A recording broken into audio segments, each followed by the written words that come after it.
Kisah nyata, tangan pemandi mayat lengket di kemaluan jenazah wanita penghibur. Yang subscribe semoga masuk surga. Ada sebuah kisah menarik yang nyata terjadi di zaman Imam Malik.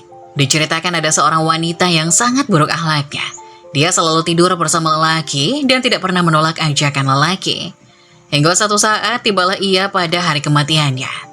Ketika jenazahnya dimandikan oleh seorang wanita pemandi mayat, tiba-tiba tangan si pemandi mayat itu terlekat pada kemaluan jenazah wanita itu dan tidak mau terlepas. Semua penduduk dan ulama gempar dengan kejadian itu. Bagaimana tidak, tangan si pemandi jenazah menempel hingga semua orang yang hadir di sana kehabisan akal untuk melepaskan tangan wanita itu dari jenazah. Hanya ada dua kemungkinan untuk menyelesaikan masalah itu. Pertama, memotong tangan wanita pemandi jenazah tersebut. Kedua, kubur wanita si pemandi jenazah, berikut jenazah itu sekaligus ke dalam tanah. Akhirnya mereka memutuskan untuk meminta pendapat dari Imam Malik. Imam Malik bukan orang yang mudah memberikan fatwa. Pernah suatu ketika Imam Malik mendapat 40 pertanyaan, tetapi yang dijawab hanyalah 5. Ini menunjukkan betapa berhati-hatinya dan betapa sensitifnya beliau dalam menjawab masalah agama. Kemudian Imam Malik bertanya kepada si wanita pemandi jenazah. Adakah ia berkata apa-apa kepada jenazah tersebut sewaktu memandikannya?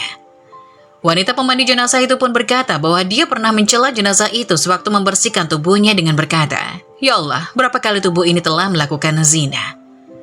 Imam Malik pun berkata pada si memandi jenazah, "Kamu telah menjatuhkan qazaf atau tuduhan zina pada wanita itu. Sedangkan kamu tidak mendatangkan 4 orang saksi, maka kamu harus dijatuhkan hukuman hudud 80 kali karena tidak mendatangkan saksi." Setelah wanita pemandi jenazah itu dikenakan hukuman 80 cambukan, baru terlepaslah tangannya dari jenazah itu. Namun adapun kisah si wanita tak pernah sholat meninggal pas dandan yang terjadi pada jasadnya adalah. Kisah berikut ini ada baiknya dijadikan bahan renungan kita semua. Sebuah kisah yang menunjukkan betapa janji Allah itu adalah sesuatu yang pasti. Mereka yang meyakini firman-Nya dan menjalani segala ketentuannya, niscaya akan mendapatkan ganjaran yang manis di akhir. Begitu pula sebaliknya, mereka yang melanggar segala aturan Allah tentunya akan mendapatkan azab yang pedih. Seperti cerita tentang perempuan satu ini yang membuat bulu kuduk merinding. Na'udzubillah min dzalik. Berikut kisahnya yang diceritakan oleh seorang hamba Allah. Rekan saya bercerita kepada saya, suatu hari saya dipanggil untuk membantu menguburkan mayat seorang wanita di suatu lingkungan. Salah seorang anggota keluarga almarhum memanggil saya untuk membantu mengebumikan ibu dari bapaknya. Saya pun pergi ke pemakaman dan menunggu di tempat pemandian jenazah. Di sana saya melihat 4 perempuan sedang bergantian memandikan jenazah. Saya tidak bertanya. Namun beberapa menit kemudian, wanita yang memandikan mayat itu keluar dan meminta saya untuk membantu membasuh mayatnya. Saya katakan kepadanya, ini tidak boleh karena tidak halal bagi seorang lelaki seperti saya melihat aurat wanita. Tetapi ia mengatakan bahwa butuh bantuan sebab jenazah wanita yang satu ini sangat besar. Kemudian perempuan tersebut pun masuk kembali dan menyelesaikan tugasnya memandikan mayat itu. Setelah selesai, dia memanggil kami para pria untuk membawa jenazah, karena mayat itu terlalu berat. Kami yang berjumlah 11 orang pun berusaha untuk menggotongnya, kemudian kami tiba di tanah perkuburan. Kami masuk ke lubang kubur yang sudah digali dan kami menurunkan jenazah itu dari bahu kami. Tetapi tiba-tiba tubuhnya menjadi longgar dan jatuh ke dalam lubang. Dan kami pun tidak dapat menangkapnya sehingga kami sampai mendengar bunyi tulangnya yang pecah ketika tubuhnya jatuh. Kemudian saya melihat kain kafannya sedikit terbuka sehingga aurat jenazah terlihat. Saya segera melompat ke arah mayat tersebut untuk menutup auratnya. Kami pun memutar jenazah ke arah kiblat dan mencoba membuka kain kafan di bagian wajah. Tapi kemudian, astaga, saya melihat pemandangan yang mengerikan. Matanya luas dan hitam. Saya ketakutan dan segera naik dengan tidak melihat kembali. Ketika saya pulang ke rumah, saya menelpon salah seorang anak yang meninggal tadi. Dia bersumpah untuk memberitahu saya apa yang terjadi ketika dia meletakkan tubuhnya di kubur. Saya coba mengelak, tetapi dia terus menolak saya sehingga akhirnya terpaksa menceritakannya. Ia berkata, "Ustadz, ketika Anda melihat kami bergegas keluar karena kami melihat wajah ibu kami menghitam. Karena ibu kami tidak pernah sekalipun melaksanakan sholat dan meninggal dalam keadaan berdandan." Kisah nyata ini menegaskan bahwa Allah Subhanahu wa Ta'ala menghendaki agar sebagian hambanya melihat bekas su'ul khotimah hambanya yang durhaka agar menjadi pelajaran bagi yang masih hidup. Ini sememangnya merupakan pelajaran untuk orang pintar.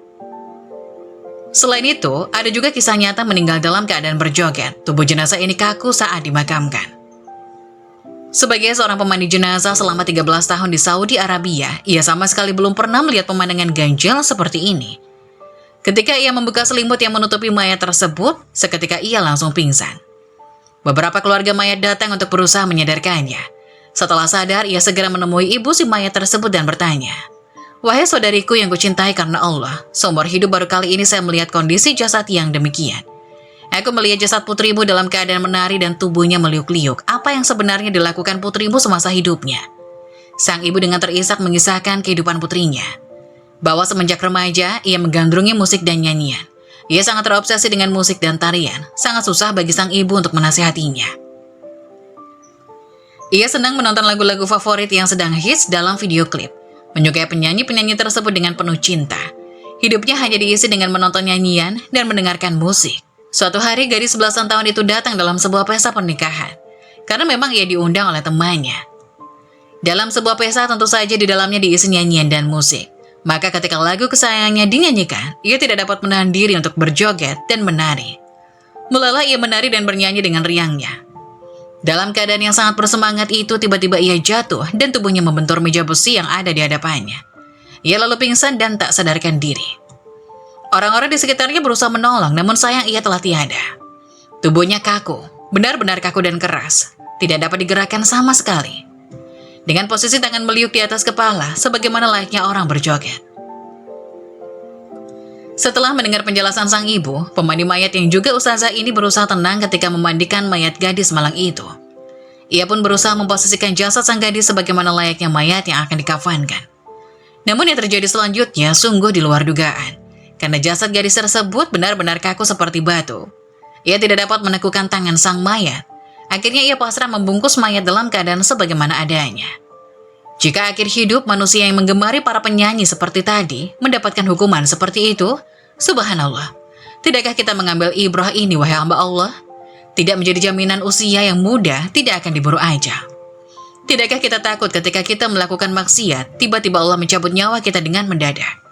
Semoga Allah menjadikan kita senantiasa istiqomah dalam ketaatan dan memberikan anugerah kematian husnul khotimah. Amin. Semoga penjelasan tadi dapat memberikan hikmah dan bermanfaat untuk penonton semuanya. Jangan lupa like, subscribe channel ini agar tidak ketinggalan info-info bermanfaat lainnya. Sekian dari kami, terima kasih. Wassalamualaikum warahmatullahi wabarakatuh.